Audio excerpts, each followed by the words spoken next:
मेरी आवाज में दम होगा कि मैं चुनाव नहीं लड़ रहा हूँ, मैं चुनाव जीतने के बाद लोगों के बीच में जा रहा हूँ। भाजपा के नेता हैं रहे हैं, उनको भी राजनीति में मैं लाया था। चौपाल के हाँ, ठेव के नहीं है, उनका क्षेत्र चौपाल में, कि उनको लगा कि कांग्रेस पार्टी में आके अपने धन बल के सारे वो पार्टी का टिकट लेंगे। ऐसा हुआ नहीं। तो एक कॉल मेरे बोल रहे कि जितने वोट मुझे मिल रहा ना ज्यादा, तो मेरा रोब दूसरे जिलों में भी होगा ना, नहीं तो बोलेगे यहाँ के रोब मारते अपने लोग इसके साथ नहीं है। कि जने पुराने पॉलिटिशियन है ती बोलो भाई सारे गाँव कहने हैं, बाद में तो नकली दोस्त मिलते हैं ना। अब हम तो नकली दोस्त होते हैं, बाहर से होते हैं, अंदर से नहीं होते। शाम को रोज पीठ में आयोडेक्स लगाना पड़ता है और 2 घंटे इंतजार किया, आपके माथे पे शिकन नहीं है। इससे ज्यादा कुछ नहीं हो सकता। प्रत्यक्ष को प्रमाण की जरूरत नहीं कि कांग्रेस पार्टी के प्रति कितना प्यार। ये मेरे साथ अतुल शर्मा जी, प्रवीण वर्मा, बहुत ईमानदार और बहुत ही शरीफ और सच्चा आदमी। बहुत कम युवा मैंने ऐसे देखे। विनू कंवर जी बहुत धाकड़ हमारे है ना, ये प्रधानों के भी प्रधान हैं। और कल इन्होंने जो प्रोग्राम अपने यहाँ किया, इतना जोश था लोगों में, तो मैं इनकी भी प्रशंसा करता हूँ। भटिंदर रावत जी, ये प्रधान है कोटी घाट पंचायत, बहुत बढ़िया काम करने वाले व्यक्ति। सुरेंद्र गुप्ता जी, अब गुप्ता जी तो महाराज काची साहब के समय से चले आए, अनुभवी है और अभी भी जोश इनमें हमारे से ज्यादा है। भूपेंद्र कौशल जी हमारे मधौनी के हैं, हमारे एससी डिपार्टमेंट के अध्यक्ष हैं। रोशन लाल जी, अब रोशन लाल जी 3 बार इंडिपेंडेंट लड़े, 2 बार। तो कल आए मेरे पास, बोला भाई साहब हमने तो कांग्रेस ज्वाइन करनी है, क्योंकि मुझे कांग्रेस में और आप में इस क्षेत्र का भविष्य दिख रहा है। और मैं कहना चाहता हूँ जो ये इंडिपेंडेंट होते हैं ना, ये होते हैं जैसे उपदंग कट जाती है ना, फिर वो कभी हवा में उधर जाती है, फिर हवा तेज जाती है, फिर वो उधर जाती है, कभी वो पेड़ में फंस जाती है। तो इन्होंने बोला मैं कट्टी पतंग नहीं बनना, तो मैं आपका स्वागत करता हूँ। पप्पू खच्ची जी, राकेश खच्ची जी, विलास ठाकुर जी, हमारे बड़े भाई राजेश कश्यप जी, इंद्रपाल वर्मा जी, कृष्ण लाल जी, कृष्णा जी जो हमारी महिला मंडल की अध्यक्ष है, 7 बजे से निकला है ना, अब गौरव भी बेशक है ना। तो मैं आपसे वोट मांगने आया और मैं कोई अनजान व्यक्ति नहीं, शायद हो सकता है आप में से बहुत सारे लोगों ने मुझे पहली बार देखा हो। मैं मधौनी का रहने वाला था, जानते हैं ना, और कुमारसेन में भी पढ़ा हूँ 2 साल।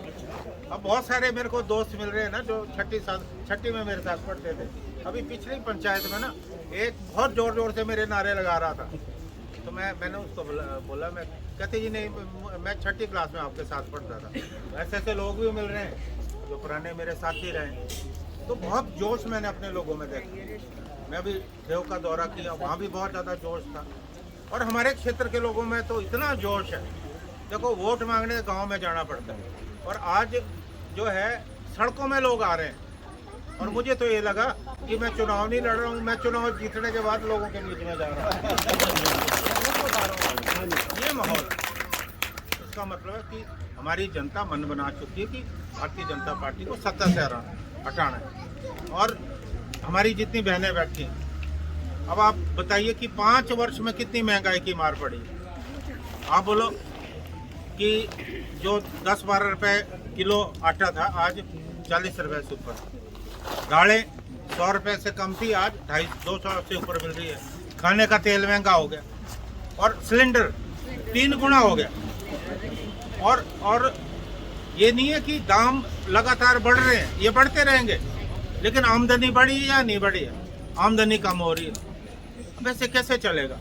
महंगाई बढ़ रही है और आमदनी हमारी कम हो रही है। और सरकारी डिपो में राशन मिलता था, हमारी सरकार ने, कांग्रेस सरकार ने, वीरभद्र सिंह जी ने सार्वजनिक वितरण व्यवस्था चलाई थी कि जो सरकारी डिपो है उसमें आपको राशन मिले। अब वो राशन भी बाजार और सरकारी डिपो में राशन एक बराबर हो गया। तो आज बेरोजगारी बहुत ज़्यादा है, विकास हुआ नहीं। अब आप बताओ कि आपके गांव में कोई नई ईंट लगी? अब जो सड़कें थी, इतने बुरे हालत है सड़कों के। मैं तो काफ़ी अरसे बाद मुझे दौरा करने कमीला पहाड़ी क्षेत्रों में शाम को रोज पीठ में आयोडेक्स लगाना पड़ता है। मैं सच बोल रहा हूँ आपको, इतने बुरे हालत है, इतने खड्डे। हमारे समय में जो पक्की सड़कें थी वो भी कच्ची होगी। तो ये सरकार जो है 5 वर्ष में बिल्कुल नाकामयाब रही है।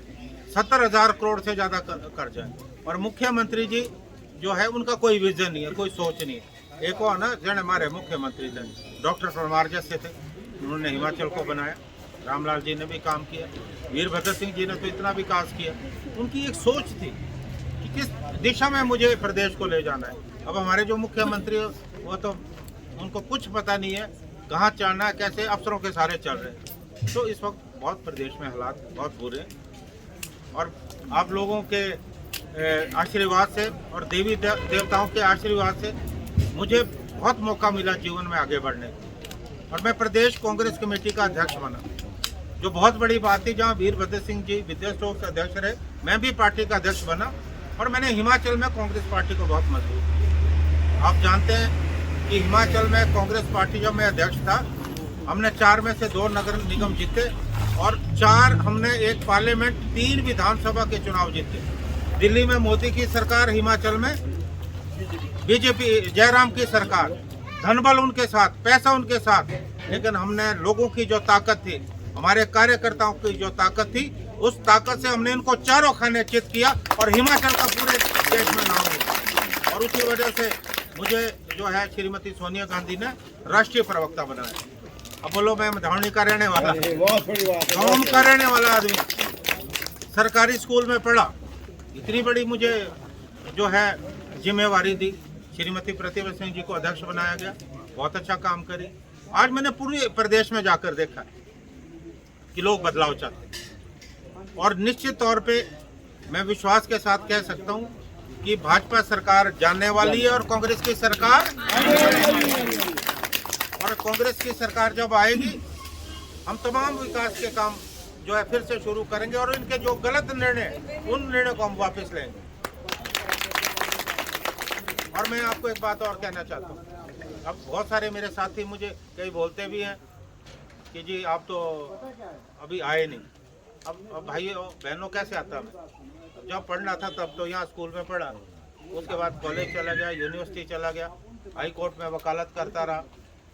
मुझे भारत सरकार का सीनियर एडवोकेट बनने का मौका मिला हाई कोर्ट और सुप्रीम कोर्ट में, तो समय नहीं था मेरे पास। और जब मैं अध्यक्ष रहा उस वक्त भी नहीं आ सकता था। अब मुझे जिम्मेवारी मिली है, शायद पार्टी नेतृत्व ने समझा कि मैं आके चुनाव लड़ूँ। और हमारे ये साथी अतुल जी ने भी अप्लाई किया था और कई लोगों ने अप्लाई किया था, ये सारे इकट्ठे हो गए। इन्होंने कहा भाई साहब, क्योंकि बीच में एक जगह से घुसपैठ हो रही थी यहाँ, आप समझ रहे होंगे। एक ठेव क्षेत्र से हमारे कोई भाजपा के नेता है रहे हैं, उनको भी राजनीति में मैं लाया था। चौपाल के हाँ, ठेव के नहीं है, उनका क्षेत्र चौपाल में, कि उनको लगा कि कांग्रेस पार्टी में आके अपने धन बल के सारे वो पार्टी का टिकट लेंगे। ऐसा हुआ नहीं, ये सब लोग इकट्ठे हुए, उन्होंने कहा भाई साहब आपको चुनाव लड़ना। और मैं आज मुझे मौका मिला, अब मैं आपके बीच में रहने वाला, क्योंकि अब मेरा रोल बदल गया और आप लोग मुझे अगर चुनाव जिता के भेजेंगे, और मुझे पूरा विश्वास है मेरी आवाज़ में दम होगा। जो मेरा अनुभव रहा है इतने सालों का राजनीति में, क्योंकि मैं राजनेताओं की तरह बात नहीं करता, जो मेरे मन में वो मेरे बाहर है। वो पॉलिटिशियन वाले जो है ना, कि जने पुराने पॉलिटिशियन है ती बोलो भाई थारे गाँव कहने हैं ये सीट निकली हुई है, तो ये नहीं।